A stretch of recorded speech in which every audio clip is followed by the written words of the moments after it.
Olá, amados, graça e paz do Senhor Jesus. Chegamos aí ao mês de maio, mês conhecido como mês da família. Hoje é o primeiro domingo e nós iniciamos na sexta-feira a campanha de 31 dias de oração pela família, movida aí pela Junta de Missões Nacionais e pelo Ministério Oikos. E estamos orando nesses dias para que Deus transforme a nossa família. Esse é o tema, né? Jesus transforma a minha família. E a nossa proposta é, nesse mês, trabalhar com esse tema sobre família e mostrar como Deus pode e quer usar a sua família. Mesmo que você olhe e pense assim, não, mas a minha família é toda esquisita, é toda diferente, é toda atrapalhada. Deus pode e quer usar a sua família. E esse é o assunto que nós vamos tratar durante esse mês. Mas antes de continuar, apenas um lembrete: não deixe de separar a sua oferta de missões mundiais. Separe a sua oferta, informe aos tesoureiros e eles estarão passando aí e nós estaremos levantando a nossa oferta. Hoje nós vamos ler em Lucas, no capítulo 1, o versículo 38, que diz assim: Disse então Maria: Eis aqui a serva do Senhor, cumpra-se em mim segundo a sua palavra. E o anjo ausentou-se dela. Esse é um texto muito usado e ouvido no Natal. Nós estamos aqui colocando para falar sobre família e daqui a pouco a gente vai compreender o porquê desse texto estar aqui. Todas as vezes que Deus quis começar algo no mundo, Deus começou por uma família. Deus criou o mundo e coloca lá uma família, né? Adão e Eva, e logo depois vem os filhos, para cuidar da terra e para povoá-la, para enchê-la. Depois a terra se corrompeu, o pecado já tinha entrado e Deus foi anunciar ao mundo que iria destruir, que iria ter uma salvação, e Deus coloca ali Noé para pregoar e para construir uma arca que salvaria a sua família. Depois Deus vai formar um povo para que o seu filho venha e Deus escolhe Abraão e inicia dele um povo. Abraão não podia ter filhos e Deus começa dele uma família. Depois vem Jacó, outra pessoa a quem o Senhor escolheu para fazer formar ali as 12 tribos. Então, de uma forma geral, para a gente entender, sempre que Deus foi começar algo, Deus usou uma família para vir o profeta Samuel, usou uma família para vir Sansão. Deus sempre usou uma família. Quando nós falamos nesse assunto, então, muitas pessoas se desinteressam até em ouvir, porque tem uma ideia ideal de família, o tipo de família que Deus usa, como se fosse aquela família ideal para fazer um comercial de turismo, de férias, ou como se dizia antigamente, uma família para fazer comercial de margarina, tomando aquele café bonito, reunida em volta da mesa de manhã. E nós temos essa família ideal em mente, e então quando nós olhamos para a nossa família e vemos nela defeitos, e vemos nela crises, onde às vezes o marido não serve ao Senhor, ou a esposa não serve ao Senhor, ou os filhos não servem ao Senhor, ou a família é composta apenas pela mãe e os filhos, ou pelo pai e os filhos, ou pela avó e os netos. E quando nós olhamos tudo isso e vemos as crises, os defeitos, as manias das pessoas da nossa família, nós então pensamos: isso não é para nós, não tem como Deus usar a nossa família. Deus vai usar outra família, talvez Deus me use individualmente, mas não tem como Deus nos usar como família.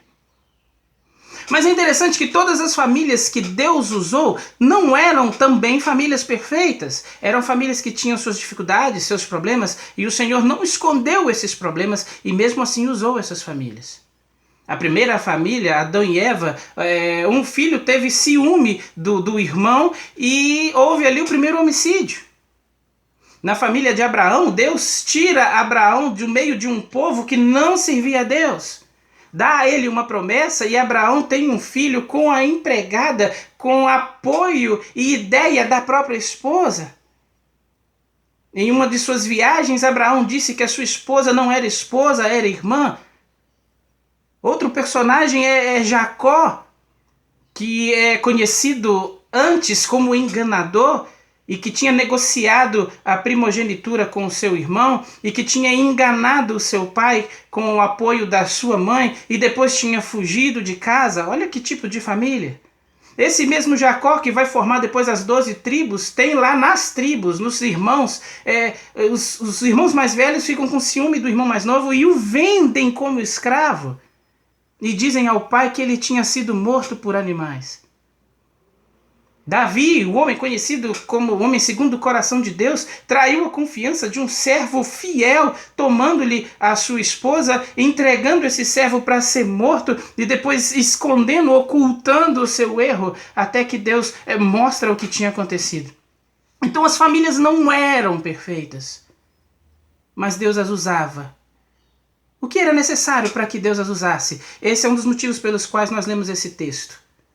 Maria, no começo da formação da sua família, a palavra dela aqui foi fantástica. Ela disse: eis aqui a serva do Senhor, cumpra-se em mim segundo a sua palavra. Uma das coisas que a gente deve gravar aqui é segundo a sua palavra. A palavra do Senhor, a ordem do Senhor é que faz todas as modificações que as nossas famílias precisam.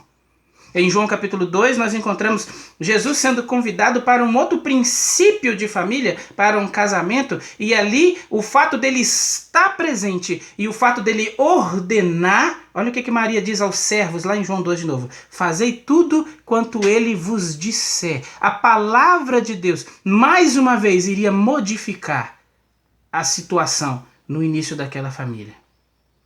Então a nossa família pode não ser perfeita, mas tudo o que ela precisa é que alguém nela esteja disposto a que Deus faça algo. Foi o que Josué disse: eu não sei o que vocês vão fazer, mas ele estava disposto. E a minha casa. Ele colocou a sua casa à disposição de Deus. Ele colocou.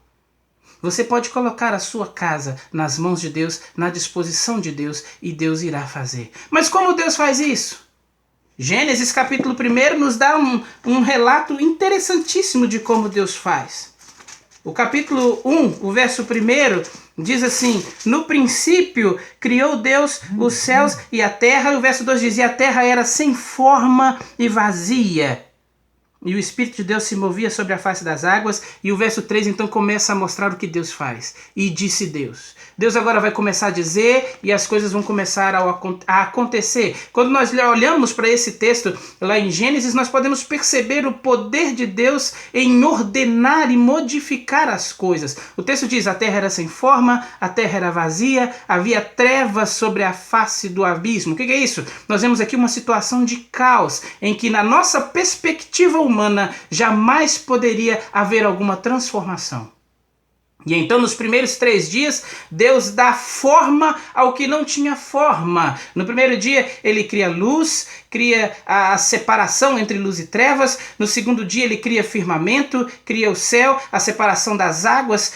No terceiro dia ele cria terra seca e ele começa a fazer a separação entre terra e água, cria vegetação. E logo após isso então Deus começa a preencher o vazio. Deus primeiro cria sobre o vazio, depois Deus começa a preencher o vazio. E então vem colocar luminares, estrelas, coloca no 5º dia os animais aquáticos, as aves do céu, e no 6º dia coloca os animais, e Deus então cria o homem. E depois Deus pega o homem criado, mas ainda vazio, e enche ele de si mesmo. Deus sopra nele fôlego de vida. Deus que pode criar daquilo que não existe. Então a primeira coisa que a gente pode perceber aqui em Gênesis é que não há circunstâncias que Deus não possa mudar. Não importa como esteja a sua família, Deus pode mudar. Um Deus que é capaz de criar do que não tem. Um Deus que é capaz de preencher o que está vazio. É o Deus que pode modificar a nossa família e fazer dela uma família que pode ser usada por Deus. É um Deus capaz de criar infinitos astros e segurá-los com as próprias mãos. O que sustenta as estrelas? O que sustenta o sol? O que sustenta a lua? Deus os sustenta. Um Deus que do nada pode fazer aquilo que parece impossível. Então, não há circunstâncias na sua família, na minha família, que Deus não possa mudar. Uma segunda coisa que a gente pode falar, então, nesse texto de Gênesis, é que Deus é um Deus que transforma o que é caos em algo bom. Deus pegou o caos do mundo, sem forma, vazia, com trevas sobre o abismo, e o transforma numa natureza maravilhosa, com firmamento, terra firme, com mar, com céus, com estrelas, com árvores, com alimento. Deus pega o caos e transforma em algo bom. Talvez a sua família esteja um caos. Talvez sua família não esteja completa. Mas Deus é um Deus que transforma o caos em uma coisa boa. Deus pode e quer transformar a sua família em algo bom. A convivência da sua família, o relacionamento na família, Deus quer e pode transformar em algo bom. Deus pode e quer usar a sua família. O que a gente precisa? Se colocar à disposição de que Deus possa ordenar na nossa família. E esse é o terceiro ponto para a gente fechar. Jesus é a palavra de Deus que pode transformar o nosso caos em algo bom.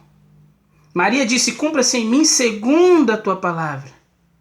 Maria disse àqueles servos no casamento em João capítulo 2, façam tudo o que ele vos disser. E aqui em Gênesis nós vemos Deus dizendo, haja luz, haja firmamento, haja isso, haja aquilo, e as coisas acontecendo. Em toda a criação nós vemos essa expressão, e disse Deus. E em todos esses momentos de transformação do caos em ordem, foi a palavra de Deus quem operou essa transformação. Por isso João diz, no princípio era a palavra estava com Deus e a palavra era Deus. Deus é a palavra que modifica o mundo. Deus é a palavra que vai modificar a sua família, que vai modificar a sua casa. Jesus transforma a minha família. Isso vai acontecer quando alguém da família, pode ser um. O Senhor disse uma vez através do profeta, procurei um homem que estivesse tapando o muro e não achei. Deus não precisa que a sua família venha toda de uma vez para que Ele a transforme. Deus precisa de uma pessoa. E essa pessoa pode ser você. Essa pessoa é você. Se coloque à disposição do Senhor. Como Maria se colocou nesse texto no início da sua família. Eis aqui a serva do Senhor. Eis aqui o servo do Senhor. Cumpra-se em mim segundo a sua palavra. E a palavra do Senhor, ou o próprio Jesus, que é o verbo, que é a palavra, estará entrando na sua família e transformando a sua família. Esse é o princípio. Que o Senhor continue abençoando sua casa através de você. E que através de você o Espírito Santo encontre a passagem, o lugar para poder começar a transformar a sua família. E Deus irá usar a sua família para a transformação de outras. Amém? Que o Senhor nos abençoe, amados, em nome de Jesus.